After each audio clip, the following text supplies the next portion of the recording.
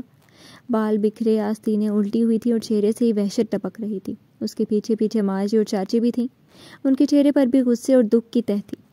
گھاس کو اپنی جوتے تلے رونتے ہوئے وہ داخلی دروازے کی طرف آیا تھا، مگر اندر مچھی چیخوں پکار حویلی میں داخل ہوتے ہوئے ان تینوں نے صاف سنی تھی.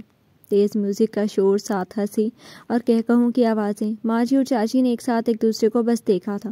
اسلان نے اپنے جبڑے اور بھی تیزی سے بھینچ لیے. پھر ماں جی اور چاچی سے پہلے اسلان کے قدم اندر بڑھے تھے. اندر ان چاروں نے مل کر ایک ہنگامہ مچایا ہوا تھا. اماں جان بھی صوفے پر بیٹھی ہوئی ان چاروں کو دیکھ دیکھ کر نہال ہو کر تالی بجا رہی تھی. میز پر بکھرے کھانے پینے کے لوازمات اور میوزک کی دھن پر بھنگڑا ڈالتی وہ چاروں. اسلان کا خون اور بھی کھول گیا. اس کی غیر موجودگی ان لوگوں کے لیے ایسی باعث خوشی تھی کہ وہ جشن منا رہی تھی. اس نے سرخ ہوتی آنکھوں سے جھومتی ہوئی آروشا کو دیکھا. آج 6 ماہ میں اس نے اتنا خوش اسے دیکھا تھا، ہر فکر سے آزاد، ہر خوف سے بے نیاز. اور اس کے ساتھ اسلان نے مٹھیاں بھینچ لی. آگے بڑھ کر اس نے میوزک پلیئر کا پلگ پوری طاقت سے کھینچ لیا. جیسے ہی میوزک تھما ویسے ہی ان چاروں کی ہنسی کے ساتھ ساتھ جسم بھی ٹھہر گئے. وہ چاروں ایک دم سے ساکت ہو کر اپنے سامنے کھڑی قیامت دیکھ رہی تھی. اسلان کے انداز ایسے تھے جیسے آج ان چاروں کا قتل ہی کر دیں گے. اس کا بکھرا حلیہ، آنکھوں سے نکلتی آگ. ندا صدا ڈر کر صوفے پر ہکا بکا بیٹھی اماں جان کے ساتھ چپک گئی. آروشا اور ہانیہ بس اپنے بچنے کی دعا کر رہی تھی. کیا ہو رہا تھا یہ سب؟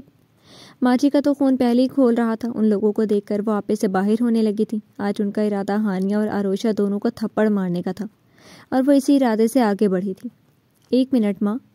جیسے غصے سے ماں جی آگے بڑھ کر ان دونوں کو سبق سکھانے کا سوچا ہی تھا، اسلان نے ہاتھ اٹھا کر انہیں کچھ بھی کرنے سے روک دیا. وہ بس ہانیہ اور آروشا کو کھا جانے والی نگاہوں سے گھورتی پھر سے پیچھے ہٹ گئی. اسلان قدم قدم چل کر ان دونوں کی طرف چلا آیا جو اس کی لہو رنگ آنکھوں کی تپش سے نگاہیں جھکائے ایک دوسرے کے پیچھے چھپنے کی پوری کوشش کر رہی تھی. میری غیر موجودگی تم لوگوں کے لیے آزادی کا پروانہ ہے نا؟ اپنی سرخ آنکھوں سے اس نے پہلے ندا صدا کو دیکھا، پھر ان دونوں کے چہرے پر نظر کاٹ دی. ان دونوں کے سر خوف اور احساس ندامت سے اور بھی جھک گئے تھے. تم لوگ بھی یہاں اسلان میر کی بےغیرتی کا جشن منا رہی تھیں؟ وہ ایک ایک لفظ چباتے ہوئے جیسے غرایا. نہیں بھائی، ہم تو بس...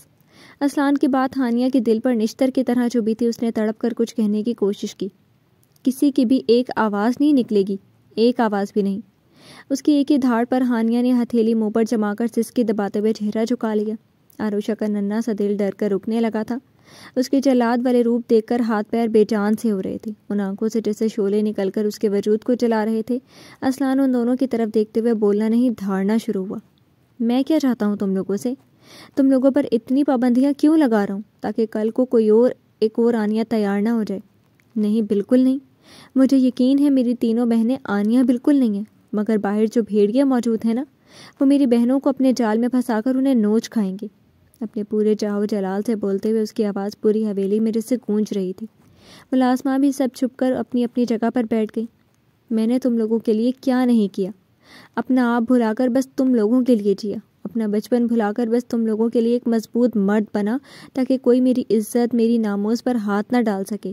میری ماں، میری چاچی، سب نے جو کہا بس سب اسلان میر نے کیا. پھر بھی تم لوگوں کو یہی لگتا ہے کہ اسلان میر ظالم ہے، جلاد ہے، ہر جذبات سے خالی ایک پتھر ہے.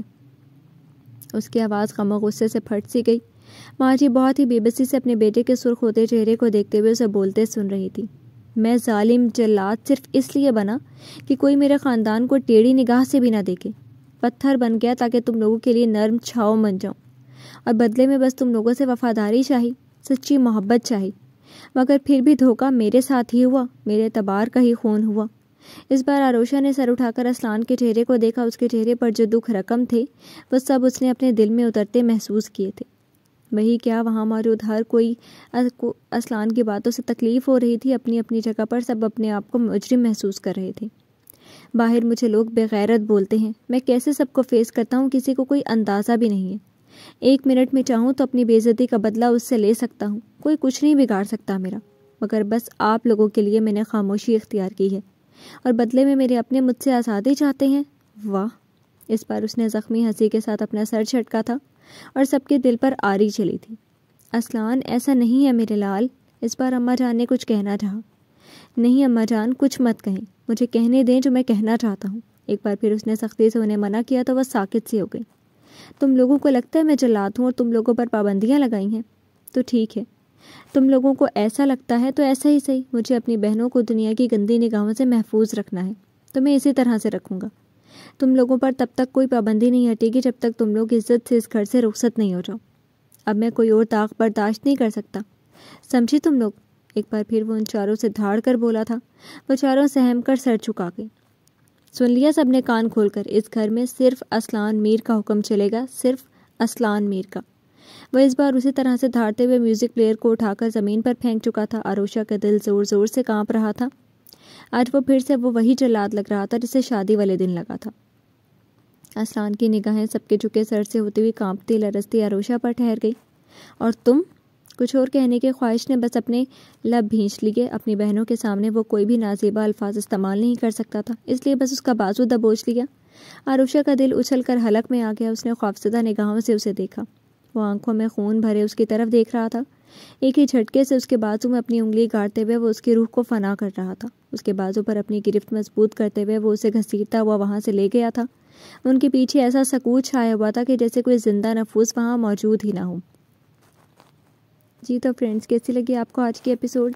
کمنٹ سیکشن میں ضرور بتائیے گا۔ پھر حاضر ہوں گے نیو ایپیسوڈ کے ساتھ، تب تک کے لیے اجازت دیجیے۔ شکریہ، اللہ حافظ۔